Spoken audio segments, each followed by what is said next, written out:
Hi, and welcome to Gartner Live. I'm Jay Wilson. I'm a research VP at Gartner for Marketing Leaders, and really excited to have Kate Mull, one of our analysts who specializes in cultural and consumer insights, joining us today. Hi, Kate. How are you? I'm good, Jay. It's great to be here and to talk about such an important subject today. Yeah, absolutely. And of course, that subject is the coronavirus pandemic. And I know a lot of us at Gartner are talking to marketers about how they should be adapting their message during this critical time. And, of course, how you adapt a message really depends on, what consumers are thinking. And you and your team have been tracking what's important to consumers since the start of the pandemic. And so I'm curious to hear, how they're feeling right now and how marketing leaders across industries should really be adapting, meeting their expectations as consumers. hmm Yeah, in fact, we've been tracking consumer sentiment and consumer concerns around the pandemic and the quarantine since the first week of March. And we've had the opportunity to go back into our qualitative resource, the Gartner consumer community, to check in with consumers every couple of weeks. And that's given us the ability to see how concerns and how the experience of the pandemic has evolved over time. And I would say, in general, people are, as you might imagine, as I'm sure we all are, very concerned. And the top concerns have consistently been, the threat of, me or somebody that I care about getting sick, and threats to the U.S. economy. So this is obviously a pretty serious situation. But underneath those top concerns, which have consistently been top of mind for consumers, we've seen an evolution of concerns, both, kind of ebbs and flows of concerns around the economy and what people are facing in stores, product availability, and just the complications of trying to get what they need, and also just the pressure of the day to day. And of course, this does tend to differ depending on some of the variables that you look at. Right, and you bring up the variables, which I think is really important. And you are in the Philly metro area. I'm in the New York City metro area. So both hotspots for this outbreak. So we know that certainly consumer expectations and consumer emotions are different. Depending on where they're located across the country. How about by demographics? Are you noticing any significant shifts in consumer behaviors or emotions across demographics? Yes. And in fact, I would say this is a critical point for all marketers to understand, which is that, as much as we really are all in this together, I think there has literally never been an experience that has been so globally shared, this crisis, that the lived experience of the crisis does vary dramatically along key demographic lines. So I think you named obviously one of the biggest ones here in the US, which is what's going on regionally, depending on where you are, your perception and your day-to-day experience of the crisis will shift because simply it's hitting harder in some places than others, and the rules guiding how everybody needs to behave are different across the country. But we also see differences by other key demographics. So household income, the amount of economic security you had coming into the crisis has been incredibly shaping both of concerns about and during the crisis and how everything has been experienced. And I think like one of the big takeaways is that for middle and lower income folks, this crisis has been much more of a day-to-day economic pressure. We see big concerns about, obviously my ability to earn money, and particularly price concerns are really present for the middle income and the lower income group. Whereas for that most affluent group, some of those pricing concerns are not really in the top 10, and they tend to take a longer view on things. So it's really important to understand who you're trying to reach in order to make sure that you're setting the message correctly to understand just what kinds of pressures people are under day to day. Yeah, those are great points. Thanks for that, Kate. You mentioned that you have been tracking consumer sentiment around COVID-19 for a couple of months now. And I know personally for me, I feel like my own perceptions of it and my own anxieties can fluctuate on a day-to-day basis. Talk to me a little bit about the trends that you've seen over time as they relate to consumer sentiment and this crisis. Yeah, I mean, I think one thing that we've all experienced is that there's a kind of roller coaster over the course of a single day.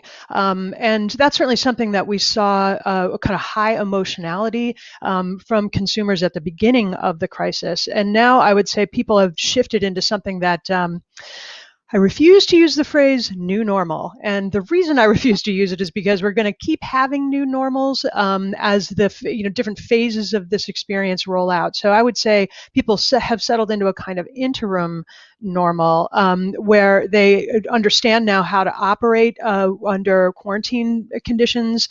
And they're a little bit well, they built some quarantine muscles, if you will. And you can see this in the concern data as well. As I mentioned before, there for lower income and middle income folks, you see a lot of concern about price and product availability, and particularly we've seen increases in concerns around price gouging, and this is something that we don't really see with the affluent group in the same way.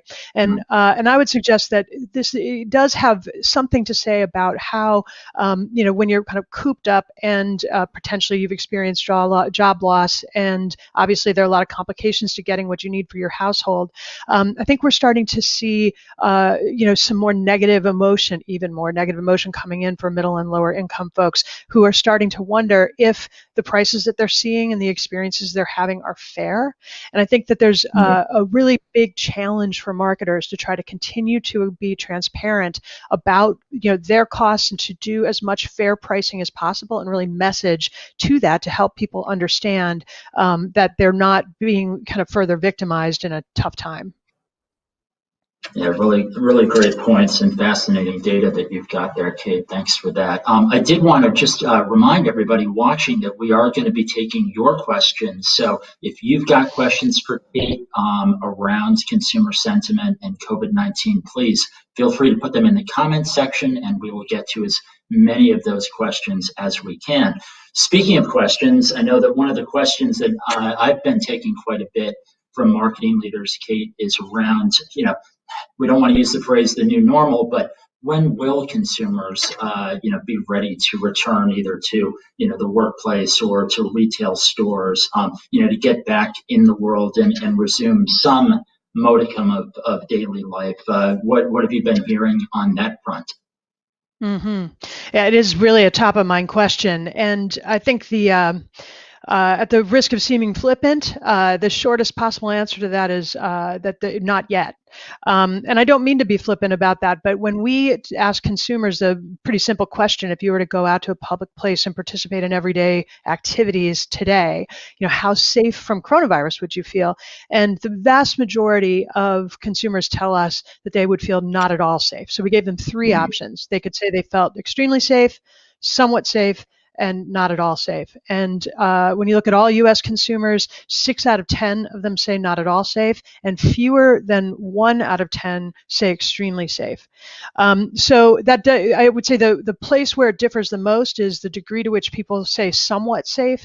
And in general, I would say almost nobody feels extremely safe. The folks who are, I think, women, self-identified liberals, folks who live in urban areas, folks who are older, so empty nesters are another group who are much more likely to really say, I feel not at all safe. And for the folks who are kind of least likely to say not at all safe, although we're still talking majorities, it would probably be younger men and folks with low news awareness. So people who are not tuned in all the time tend to have a better feeling about how safe they are. But yeah, so the short answer is really no matter how you slice it, and even if you look at this regionally, if we can track at a high level what's going on in census regions around the U.S., you do get a sense, despite what you might see in the news, that from consumers, it's just too soon. They don't feel safe yet. Got it. It's really interesting. I'm trying to process my own feelings about, when I'll feel safe and the activities that I'll resume, and for my family as well, as you were talking about that. The quick end here, of course, or potentially is, a vaccine. But that, from everything we're hearing, is still a long way off. So, while we wait for that kind of ultimate solution, what can marketers be doing to help those consumers who feel unsafe, feel safer, feel more confident in getting back to their daily routines? Mm-hmm. Yeah, the good news, if we can find some good news, is when we ask consumers that question, what do you want, what are you looking for in order to feel safe enough to resume everyday activities?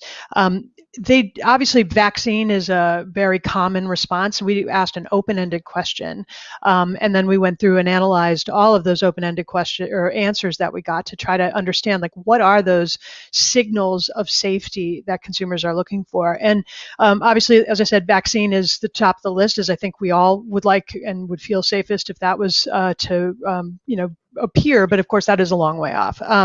But I would make a couple notes based on what we heard from consumers about the signals they're looking for. For starters, some of them really speak to how much attention consumers are paying to what's going on. So a lot of consumers said that they're looking for a drop in new cases, so the rate of infection slowing, kind of a flattened curve, if you will, not merely the plateau that we seem to have hit in many places around the country.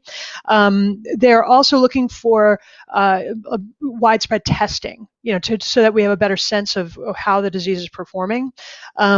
But in that top tier of responses that we got from people, I think the one that marketers should be paying attention to is how frequently consumers told us that they wanted to see the continuing of social distancing practices. They want to see that their fellow consumers are engaged in good social distancing practices, and they want to see that businesses are continuing with, the social distancing that we all understand: gloves, 6 feet, masks, etc.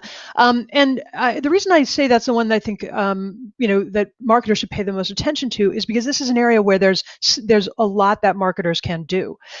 Even if you aren't in retail, there are ways that you can work with retailers or highlight the retailers you're have relationships with to try to again underscore the safe practices that are in place all around the country. And that is a signal that consumers are looking for. I mean, in the end, everybody's got to get out and do, try to enjoy not enjoy, but to create this interim new normal. There, I use new again. But the social distancing practices are a key way that marketers can help them feel confident. Got it. It's interesting. So if we talk about what brands can do for consumers from a marketing perspective, that's also largely dependent on what consumer expectations are of brands themselves. And have you noted that has changed at all over the last couple of months? Yeah, we entered this crisis in a place where I think there was a very interesting set of expectations that started to develop from consumers to brands. And so we asked a question as part of an annual survey that we do that's quantitative about the role that brands play in solving society's problems. And we've seen a lot of things pre-crisis that suggest that consumers had higher expectations, that brands should be in some sense good citizens in the way that we would expect of other people. And so before the crisis hit, we saw that a majority of US consumers said that they believe that companies do have a role to play in solving society's problems. And then at the beginning of the crisis, what we saw was that consumers were kind of building on that momentum of believing that there's a role for companies to play. And when we asked consumers about, who was responsible for protecting people from infection, and then who maybe had a role to play to help the sick, this is way back in early March. And consumers told us that companies were in the handful of entities that should be playing an important role to help solve the problem. I think in the American context, it makes a lot of sense. And when you consider how much retail spaces and semi-public, semi-private spaces have played in how the whole thing has played out, it makes a certain sense that consumers would expect brands to get involved. And just one more note on that. One thing that we have seen in looking at the performance of email marketing and social media posts, and what we see is higher engagement when brands have something to say of substance about what's happening with the crisis, and even more so if what they say is not just relevant, and very clear about how that specific company is handling the crisis, but what additionally they are doing in the world to support others. So I think that again speaks to a growing sense that consumers have that brands should be involved. Yeah, it's interesting with the note that you made about social media, and certainly as part of my coverage area, I've seen a lot of uptick in the engagement rates there. I know even on this platform, LinkedIn, there's been significant spikes in reach and engagement of content. And so going back to behaviors, and we do see a lot of questions coming in that we're going to get to in just a moment. So if you've got questions for Kate, she's a great resource. Feel free to put your questions in the comments section, and we'll get to those as soon as we can. But I do have one more question just around those behavior changes that you were talking about, Kate. What are you seeing that's going to be, temporary, and which are the ones that are going to be more long term, that are really going to stick in terms of behaviors, new behaviors? Mm-hmm. Yeah, that is another huge top of mind question. I think at the highest level, I think we can expect that the kinds of changes that consumers have made in the way that they're interacting with their friends and family, in the way that they're shopping, the way that they're experiencing media. Obviously, everything has gone, digital, virtual, and in fact, shopping online for something you usually buy in store would be the number one behavior change of the many behavior changes we asked about with the Gartner consumer community. But the key is when those moves to online, those changes in how you shop, the changes in how you connect with your loved ones, when those things feel like an empowered choice, that they help you feel like you're maybe getting sort of on top of the wave and not getting tumbled underneath it, I think we can start to expect those changes to stick. And for the changes that feel much more like a forced change, something more pragmatic, a way around a blockage, et cetera, a barrier to what you want. I think those are the kinds of new tactics that we're seeing people engage that are really not going to stick. I mean, it may be a little of an obvious point, but I do think we have to point out that, despite the fact that we've seen all this growth in, people using online to shop, particularly for things like groceries, which has had such a difficult time, taking hold in the U.S., that we're nonetheless hearing that consumers are really having a lot of trouble using those services, either because there are like a lot of operational challenges. They either are unhappy about the pricing or the selection. We're frequently hearing from people that their frustrations were around not having as much control over what the substitutions would be if what they originally want isn't on the shelf at the time that the shopper goes to do it. And then, of course, just issues around, getting deliveries made successfully, and those frustrations. I would say this is really like marketers' game to lose, because if marketers can get those operational things right and can start to make that shopping experience feel more, again, empowered, something that helps you feel like you are actually being strategic in the way you're guiding your life through quarantine, that's the feeling that consumers need to have in order to stay with the behavior. So far, we're hearing a lot of people saying they just want to go back into stores and resume, life as they knew it before, which would be, minus the online shopping. So I think it's probably too soon to say whether it's going to stick or not, but that there's an opportunity here for marketers to really help consumers stay with these behaviors if they can get those details right. Got it. Yeah, it's interesting points on that front about behaviors and how they'll change and what'll stick around long term.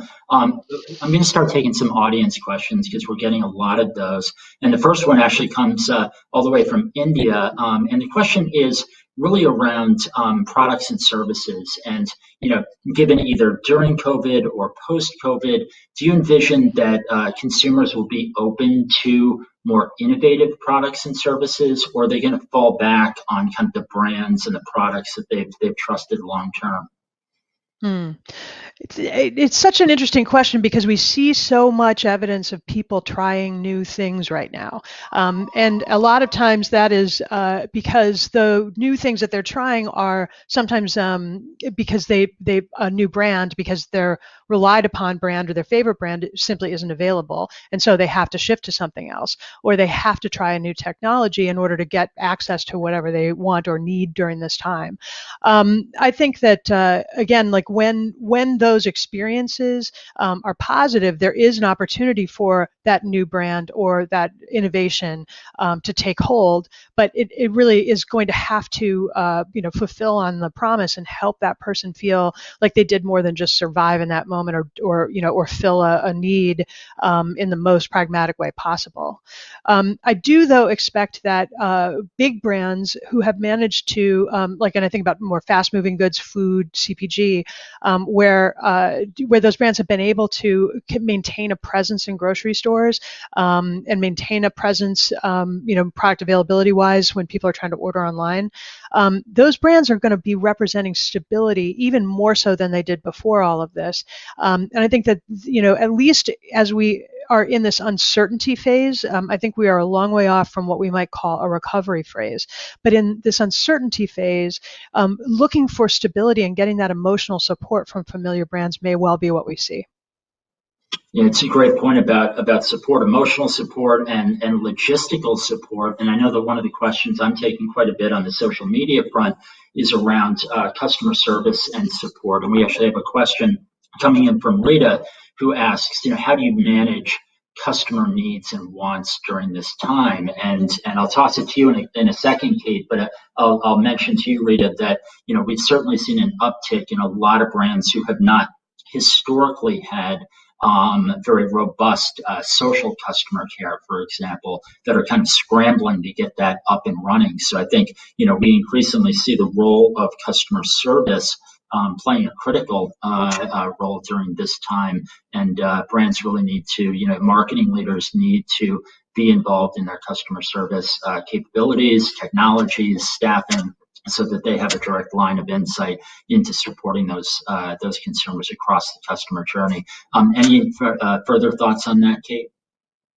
I think that's obviously, Jay, that's the great response. I'll only add that when that this is a not a great time to have a major customer service blow up on from a PR perspective in social media. So I would just underscore that, not just for the immediate customer needs, but for thinking about the larger risks and opportunities for brand. Getting customer service right through those channels is essential. Absolutely.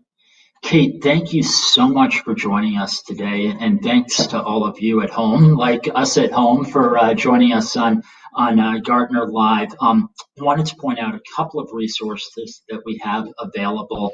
Certainly, if you're interested in learning more about how marketers can respond to the COVID-19 crisis, you can go to this URL. It's Gartner.com/marketing.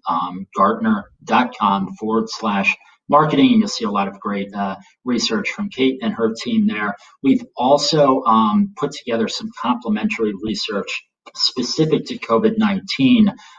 There's videos, there's articles, there's great Gartner research there. That's the Gartner Coronavirus Resource Center, and the URL for that is Gartner.com/EN as in Nancy, /coronavirus. So again, it's Gartner.com/EN/coronavirus. Again, Kate, thank you so much for joining us. I really enjoyed this conversation and seeing you face to face in a sense. Thanks for all the great insight. And again, thanks to all of you at home for joining us today. Thanks, Jay. Bye, everybody.